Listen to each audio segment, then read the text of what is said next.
किस मुसलमान के आपसे डर है? हिंदुस्तान का कोई मुसलमान आपसे डरता नहीं है। ना मैं डरता हूं, ना इस देश के नागरिक डरते हैं, ना कोई मुसलमान डरता है। डरते हैं तो हम संविधान से डरते हैं, जिसकी आप धज्जियां उड़ा रहे हो। आप क्या कर रहे हो संविधान के साथ?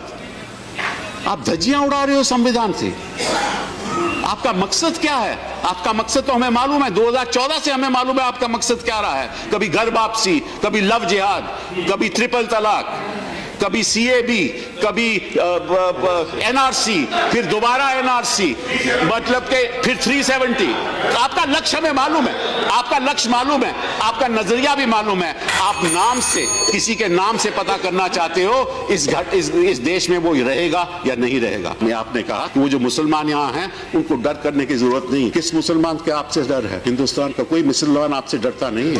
आप कहते हैं कि आपके प्रधानमंत्री जी सबका साथ और सबका विकास में विश्वास करते हैं। सबका विश्वास तो उन्होंने खो दिया, क्योंकि 2014 से लेकर अब तक सबका साथ उन्होंने कभी भी नहीं दिया। You are destroying the future of this country.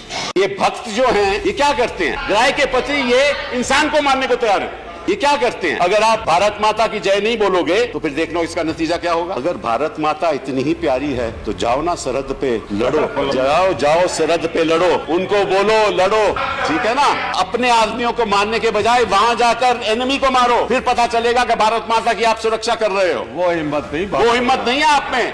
आप में तो इतना है कि उसको जीप से बांधकर फिर उसको मारोगे आप। कि जो बढ़ावा और भड़काया जा रहा है, किस भावना के साथ भड़काया जा रहा था, उसी का ये आज नतीजा। मानवता की हत्या होती है, इंसानियत की हत्या होती है, मेरी हत्या होती है। असलियत तो ये है कि आपकी हिंदुत्व की आइडियोलॉजी ने हिंदुस्तान के लोगों में एक ऐसा भय पैदा कर दिया है कि लोग टेलीफोन पे बात नहीं करना चाहते।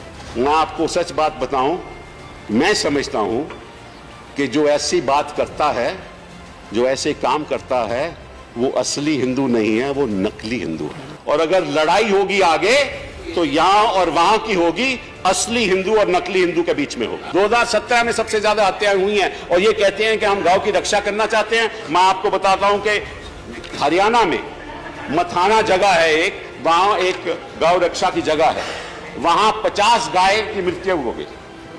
50 गाय की मृत्यु हो गई क्योंकि उनका ख्याल नहीं रख रहे।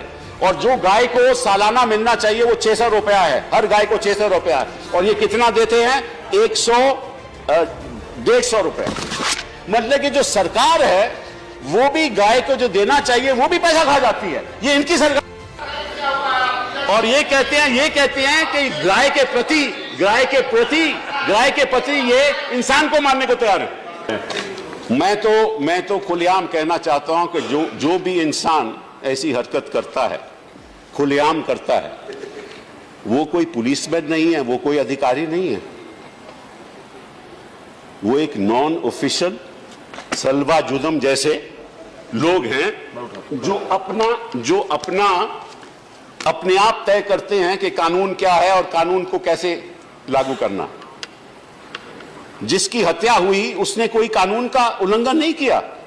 या तो किसी गाय को ट्रक में ले जा रहा था, उसको उतार कर उसकी हत्या करनी, या किसी को जीप से बांधकर और उसको बांधकर जीप से बांधकर उसकी हत्या करनी। बताइए, ये तो एक बुज़दिल का ही काम हो सकता है। ये तो कावड़ ही कर सकता है कोई कि किसी को बांध के उसको मारो। और फिर कहते हैं कि हम भारत माता की रक्षा कर रहे हैं।